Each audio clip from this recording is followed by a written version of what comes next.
তীব্র তপ্ত মে মাসের দুপুর, যখন ঘড়িতে ঠিক 2টো বাজছে।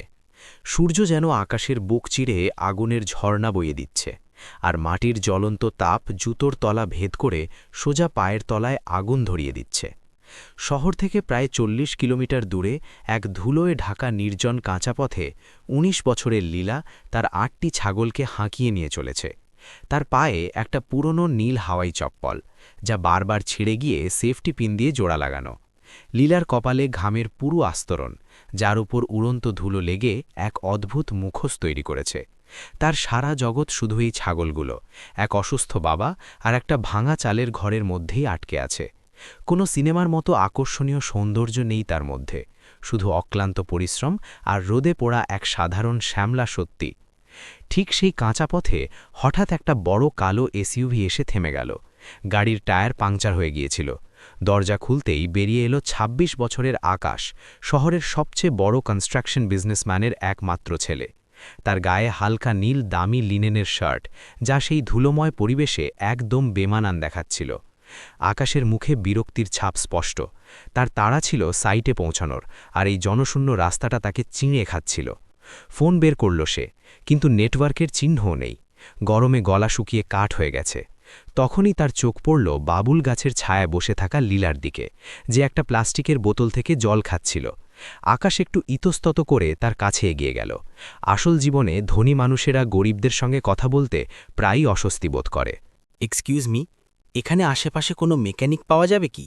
আকাশ জিজ্ঞাসা করল। লীলা তার বড় বড় চোখ তুলে তাকে দেখল। সুতির দুপুরটা দিয়ে মুখের ঘাম মুছে ঠেট দেহাতি সুরে বলল, সাহেব, এখানে তো মাইলের পর মাইল শুধু বাবুল গাছ আর আমাদের মতো মানুষ। মেকানিক তো শহরেই মিলবে। আকাশ গভীর শ্বাস ফেলল। তার দৃষ্টি লীলার জলের বোতলের দিকে চলে গেল। লীলা তার তৃষ্ণা বুঝে ফেলেছিল। সে তার পুরনো ঘরচে ভরা প্লাস্টিকের বোতলটা আকাশের দিকে এগিয়ে দিল। খাবেন? জল ঝুটা নয়, গ্লাস থেকে খেয়েছিলাম। আকাশ এক মুহূর্ত সেই নোংরা বোতলটা দেখল।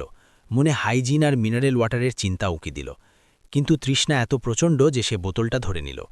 জলটা হালকা গরম হয়ে গিয়েছিল। তবু সেই মুহূর্তে আকাশের মনে হলো জীবনে এর চেয়ে মিষ্টি জল সে কখনো পান করেনি। জল ফিরিয়ে দিয়ে পকেট থেকে ১০০ টাকার নোট বের করে লীলার দিকে বাড়িয়ে দিল। লীলা নোটটা দেখল। তারপর আকাশের চোখের দিকে তাকিয়ে কোনো রাগ ছাড়াই শান্ত গলায় বলল, জল খাওয়ানোর পয়সা নিই না বাবুজি, আমাদের এখানে এটাকে পাপ বলা হয়। আকাশের হাত সেখানেই আটকে গেল। সে প্রথমবার কাউকে এত আত্মবিশ্বাস আর গর্বের সঙ্গে টাকা ফিরিয়ে দিতে দেখল।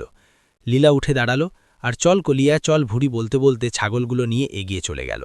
আকাশ শুধু ধুলোয় অদৃশ্য হয়ে যাওয়া লীলাকে দেখতে থাকল।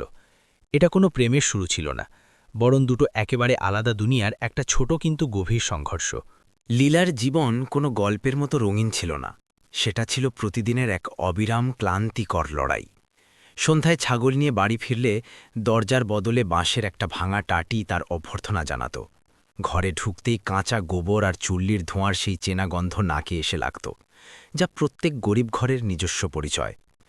তার বাবা গোপাল কাকার অ্যাজমা ছিল।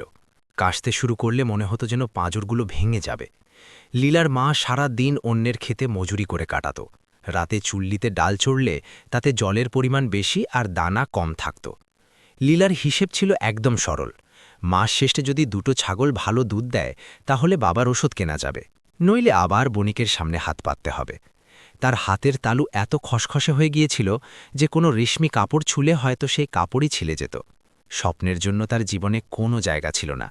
তার একমাত্র আকাঙ্ক্ষা ছিল একদিন ঘরের ছাদ থেকে বৃষ্টির জল টপকানো বন্ধ হয়ে যাবে।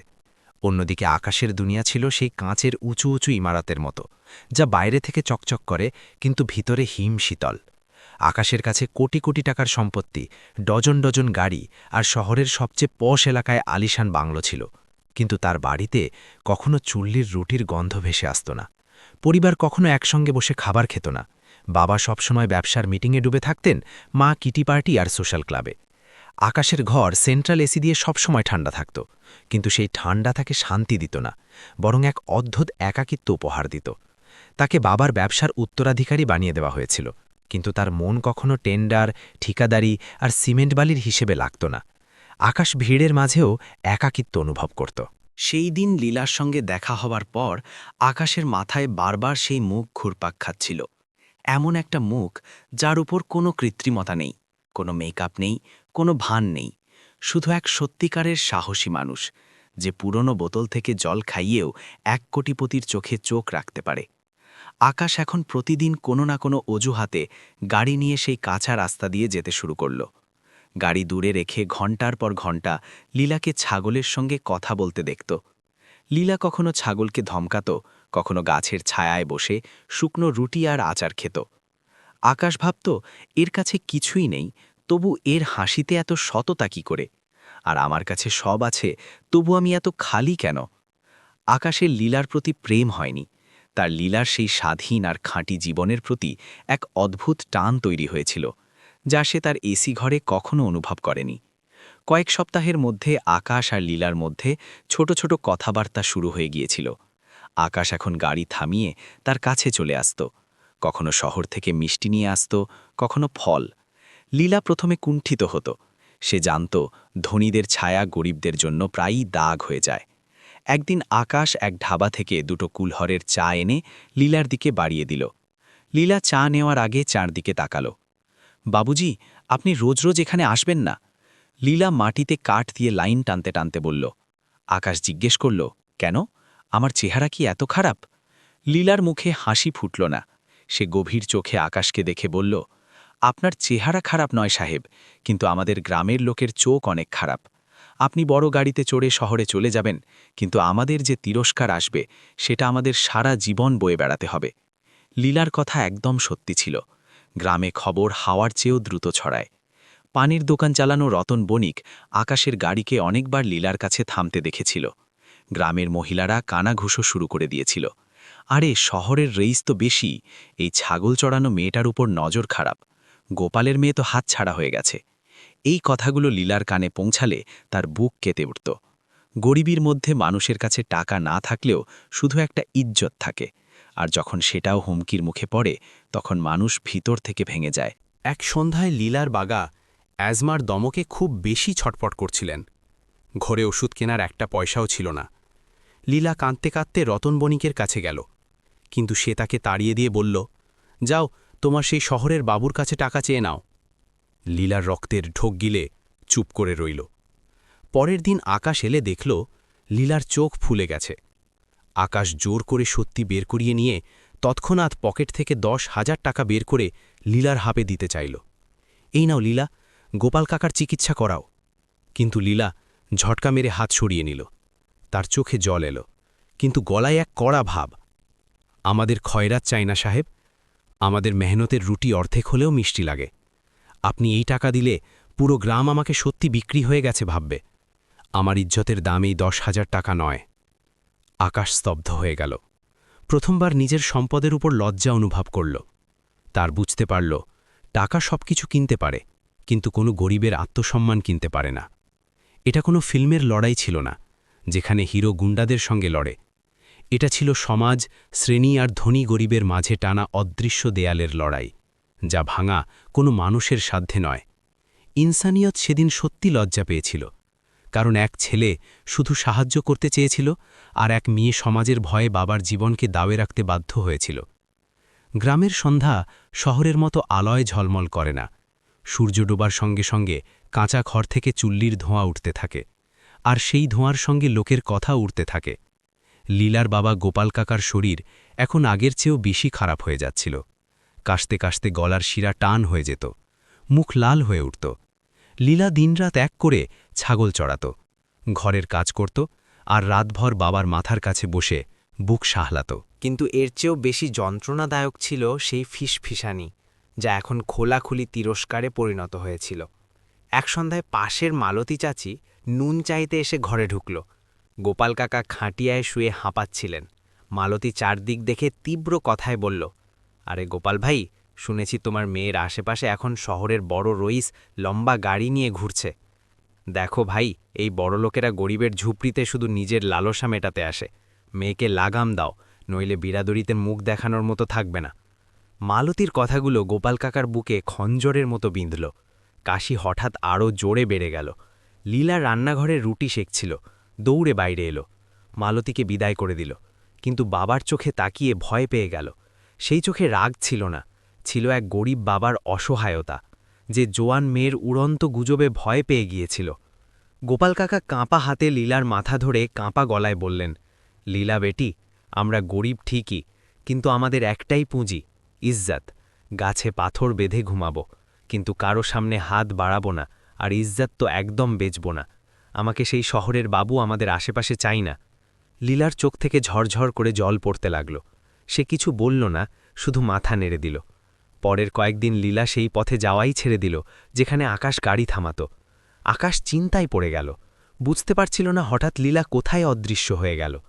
গ্রামের বাইরের চায়ের দোকানের লোককে জিজ্ঞেস করলে সে নোংরা চোখে তাকিয়ে বলল, বাবুজি, আপনাদের কিছু যায় আসে না, কিন্তু সেই বেচারির ঘর বরবাদ হয়ে যাবে, দয়া করে এখান থেকে চলে যান।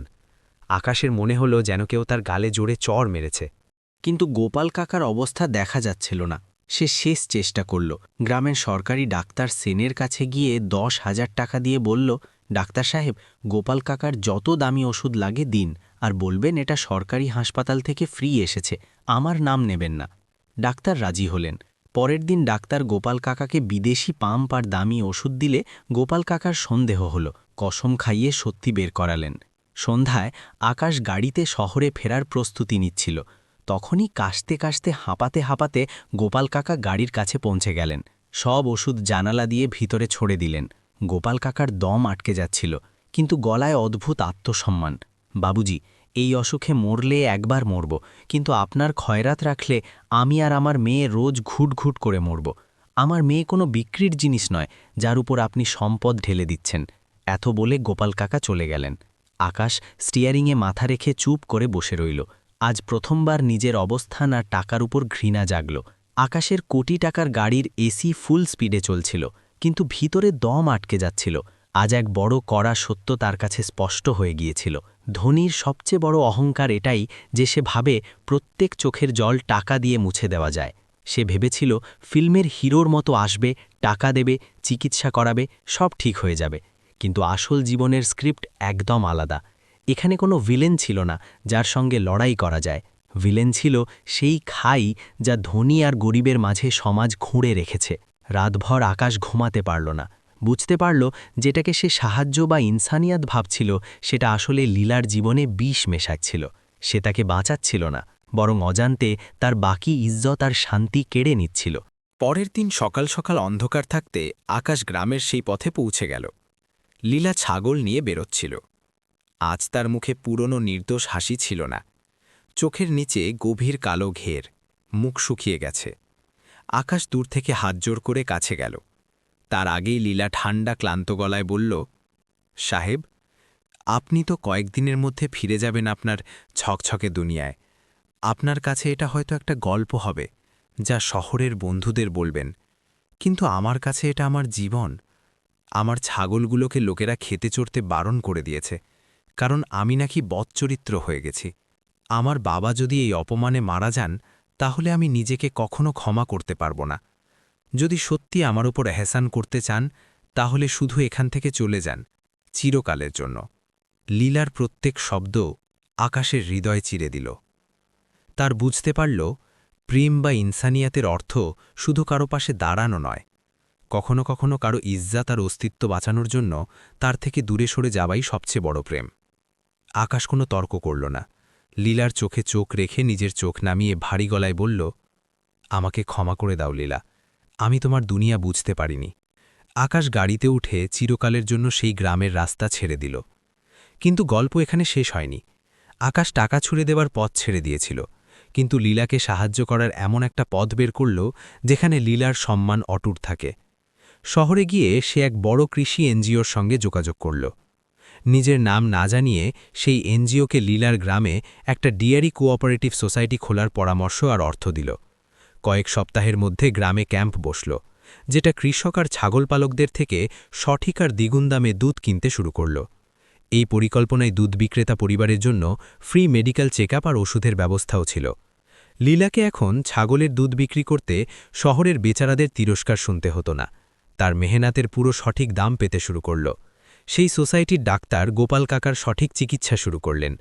এটা কোনো খয়রাত ছিল না, এটা ছিল লীলার নিজের মেহনতের হক। গ্রামের লোকের কথাবার্তা এখন বন্ধ হয়ে গিয়েছিল, কারণ লীলা এখন সেই সোসাইটির সবচেয়ে যোগ্য কর্মী হয়ে উঠেছিল। কয়েক মাস পর আকাশ একদিন গাড়ি নিয়ে সেই হাইওয়ে দিয়ে যাচ্ছিল। দূর থেকে দেখল লীলা একটা ডায়েরিতে হিসাব লিখছে, আর তার মুখে সেই পুরনো নির্ভয় হাসি ফিরে এসেছে। আকাশ গাড়ি থামাল না, সীসা তুলে দিয়ে হাসতে হাসতে এগিয়ে গেল। ইনসানিয়াত সেদিন লজ্জা পায়নি, বরং সেদিন ইনসানিয়াত আরও বড় হয়ে উঠেছিল। কারণ আকাশ শিখে নিয়েছিল কোনো গরিবকে উদ্ধার করার চেয়ে বেশি জরুরি তাকে তার পায়ে দাঁড়ানোর এমন সুযোগ দেওয়া যেখানে তার মাথা সবসময় গর্বে উঁচু থাকে। আকাশ চলে যাওয়ার পর গ্রামের কাঁচা রাস্তায় আবার সেই পুরনো নীরবতা নেমে এসেছিল। লীলার জন্য সেই কয়েকটা দিন অদ্ভুত এক কষ্টের সময় ছিল। একদিকে হৃদয়ের কোণায় হালকা খালি অনুভূতি, শেষ পর্যন্ত আকাশ যা করেছিল তার পিছনে তার নিয়াত সাফ ছিল। অন্যদিকে একটা স্বস্তি ছিল যে এখন গ্রামের চৌপালে তার চরিত্র নিয়ে কোনো ফিসফিসানি নেই। লীলা আবার তার নিয়মিত রুটিনে ফিরে এলো। সকাল 4টে উঠে বাড়ির আর পরিষ্কার করা, ছাগল চড়াতে নিয়ে যাওয়া আর সন্ধ্যায় শহরের বেচারাদের কাছে অল্প দামে দুধ বেচা। জীবন আবার সেই পুরনো ধারায় ফিরে এসেছিল, যেখানে মেহনত অনেক, পুরস্কার খুব কম। কিন্তু এই নীরবতা ছিল এক বড় পরিবর্তনের আগের শান্তি। প্রায় 3 সপ্তাহ পর গ্রামে এক পুরনো জিপ এসে থামল। তার থেকে কয়েকজন নেমে পঞ্চায়েত ঘরের বাইরে ছোট টেন্ট লাগালো। এরা এক এনজিওর লোক। গ্রামবাসীদের জড়ো করে বলল তারা এখানে এক কোঅপারেটিভ ডেয়ারি শুরু করছে। গ্রামের লোকেরা যারা বছরের পর বছর মিথ্যা প্রতিশ্রুতিতে অভ্যস্ত, প্রথমে পিছিয়ে গেল। এই শহরের লোকেরা আবার কোনো নতুন ঠকানোর জন্য এসেছে। গোপাল কাকা কাশতে কাশতে খাটিয়া থেকে বললেন। কিন্তু লীলার টাকার খুব দরকার ছিল। গোপাল কাকার ওষুধ শেষ হয়ে যাচ্ছিল, রেশনের ডিব্বা অর্ধেক খালি। পরের সকালে লীলা বালতি নিয়ে টেন্টে পৌঁছে গেল। সেখানে ছোট মেশিন লাগানো। এনজিওর এক মহিলা কর্মী দুধের স্যাম্পল নিয়ে ফ্যাট চেক করলেন, আর এক পার্চি লীলার হাতে দিলেন। লীলা পার্চি দেখে চোখ ছানা বড়া। বেচারা যে দাম দিত এটা তার দ্বিগুণ। সেই সন্ধ্যায় নগদ টাকা হাতে পেয়ে লীলার হাত হালকা কাঁপছিল। এটা কারো খয়রাত ছিল না, এটা ছিল তার নিজের মেহনতের আসল মূল্য। সেই রাতে লীলা অনেক মাস পর পেট ভরে খেল। ডেয়ারির কাজ গ্রামে আগুনের মতো ছড়িয়ে পড়ল। ধীরে ধীরে অন্যরাও বেচারাদের ছেড়ে কোঅপারেটিভে আসতে লাগল। সবচেয়ে বড় স্বস্তি এলো যখন এনজিওর তরফ থেকে সপ্তাহে 2 দিন ডাক্তার গ্রামে আসতে শুরু করলেন। ডাক্তার গোপাল কাকার চেক করলেন, নতুন ইনহেলার দিলেন, ওষুধ দিলেন। লীলা টাকা বের করতে পুটলি খুললে ডাক্তার হেসে বললেন, লীলাজি, আপনি আমাদের সবচেয়ে বড় সাপ্লায়ার। আপনার আর আপনার পরিবারের জন্য এই সুবিধা সোসাইটির তরফ থেকে ফ্রি। এটা শুনে লীলার চোখে জল এলো। কিন্তু এই জল অসহায়তার নয়, সম্মানের। উদিকে শহরে আকাশ তার এয়ার কন্ডিশন এসি অফিসে বসে ল্যাপটপে সেই এনজিওর মাসিক রিপোর্ট দেখছিল। লিস্টের সবার ওপরে নাম লীলা, 40 লিটার প্রতি সপ্তাহ। সেই নাম দেখে আকাশের মুখে এমন স্বস্তির হাসি ফুটল যা তার কোম্পানির কোটি কোটি লাভেও কখনো আসেনি। সে টাকা ছুড়ে দেয়নি, সে একটা ব্যবস্থা তৈরি করেছিল। কয়েক মাস পর আকাশকে এক ক্লায়েন্ট মিটিংয়ের জন্য সেই হাইওয়ে দিয়ে যেতে হলো যেখানে প্রথমবার লীলার সঙ্গে দেখা হয়েছিল। গাড়ির সীসা নিচে, বাইনের গরম হাওয়া ভিতরে আসছে। আকাশের চোখ অন্যমনে সেই পুরনো জায়গা খুঁজছিল। আর তখনই দূরে এক নিম গাছের নিচে তাকে দেখল। লীলা এখন মাটিতে নয়, এক পরিষ্কার চারপাইয়ে বসে। তার কাপড় এখনও সাদামাটা, কিন্তু নোংরা বা ছেঁড়া নয়। হাতে পুরনো ডায়েরি আর প্যান, হয়তো হিসাব লিখছে। মুখে এক অদ্ভুত তেজ আর নির্ভয়তা। সেই নির্ভয়তা যা প্রথমবার আকাশকে টেনেছিল। আকাশের ড্রাইভার গাড়ি ধীর করছিল, কিন্তু আকাশ ধীরে বলল, না, থামিও না, চলতে থাকো। সীসা উপরে তুলে দিল। সে জানত আজ থামলে হয়তো আবার লীলার সেই স্বাধীনতা আর আত্মসম্মান বিপদে পড়বে। প্রেমের অর্থ শুধু কাউকে পাওয়া নয়, প্রেমের অর্থ কখনো কখনো কাউকে তার অবস্থায়, তার ইজ্জতের সঙ্গে হাসতে হাসতে ছেড়ে দেওয়াও হয়। আকাশের গাড়ি ধুলো উড়িয়ে এগিয়ে গেল, আর লীলা ডায়েরি বন্ধ করে ছাগলের দিকে তাকাল। তার জীবনে এখন কোনো মলাল নেই। বন্ধুরা, আমাদের আজকের গল্পের শিরোনাম ছিল যে ইনসানিয়াত লজ্জা পেয়েছে। কিন্তু গভীরভাবে ভাবলে ইনসানিয়াত সেদিন লজ্জা পায়নি যেদিন এক কোটিপতি ছেলে এক গরিব মেয়েকে সাহায্য করার চেষ্টা করেছিল। ইনসানিয়াত তো তখন লজ্জা পায় যখন আমরা অজান্তে কোনো গরিবের দুর্বলতাকে তামাশা বানিয়ে ফেলি। আমরা প্রায়ই ভাবি আমাদের কয়েকটা টাকা, পুরনো কাপড় বা বাঁচা খাবার কোনো গরিবের জীবন সাজিয়ে দেবে। গাড়ির সীসা নামিয়ে সিগন্যালে দাঁড়ানো বাচ্চা বা অসহায় মানুষের হাতে 10 টাকার নোট দিয়ে নিজেকে মহান ভাবি। কিন্তু কখনো ভেবেছি সেই 10 টাকার চেয়ে তার কোন জিনিসের বেশি দরকার? তার দরকার সম্মানের, সুযোগের আর নিজের পায়ে দাঁড়ানোর শক্তির। আকাশ খুব ধনী ছিল। চাইলে লীলার পুরো পরিবারকে শহরে নিয়ে আলিশান ঘরে রাখতে পারত। চাইলে এক ঝটকায় তাকে গরিবি থেকে বের করে দিতে পারত। কিন্তু তাহলে লীলা হয়তো ডিপেন্ডেন্ট হয়ে থেকে যেত। গ্রামের লোকেরা তাকে সবসময় তিরস্কার করত, আর লীলা নিজের চোখে কখনো সেই আত্মসম্মানী মেয়ে হয়ে উঠতে পারত না। এই গল্প শুধু লীলা আর আকাশের নয়, এই গল্প আমাদের সমাজের সেই বড় খাইয়ের, যা ধনী আর গরিবের মাঝে তৈরি হয়ে আছে। আমরা মিডল ক্লাস বা আপার মিডল ক্লাসের লোকেরা প্রায়ই গরিব শ্রেণীর ঘরের কাজের লোক, রেডিওয়ালা বা ছোট কৃষককে দয়ার চোখে দেখি। তাদের কাজের টাকা দেওয়ার সময় 10 টাকার জন্য দর কষাকষি করি, কিন্তু মন্দিরে বা ফ্যান্সি রেস্টুরেন্টে টিপ দেওয়ার সময় হাজার হাজার ঢেলে দিই। যদি সত্যি ইনসানিয়াত দেখাতে চাই, তাহলে খয়রাত বিতরণের চেয়ে ভালো হলো মেহনত করা লোকদের তাদের সঠিক হক দেওয়া। পরের বার কোনো সবজিওয়ালি বা ঠেলাওয়ালা সামনে এলে দর কষাকষি করার আগে এক মুহূর্ত ভাবুন, হয়তো সেই 10 টাকা তার বাচ্চাদের একবেলার রুটি বানাতে পারে। যদি এই কথায় সহমত হন, তাহলে এই ভিডিওতে লাইক করুন, চ্যানেল সাবস্ক্রাইব করুন আর কমেন্টে অবশ্যই লিখুন ইনসানিয়াত এখনও জীবিত আছে।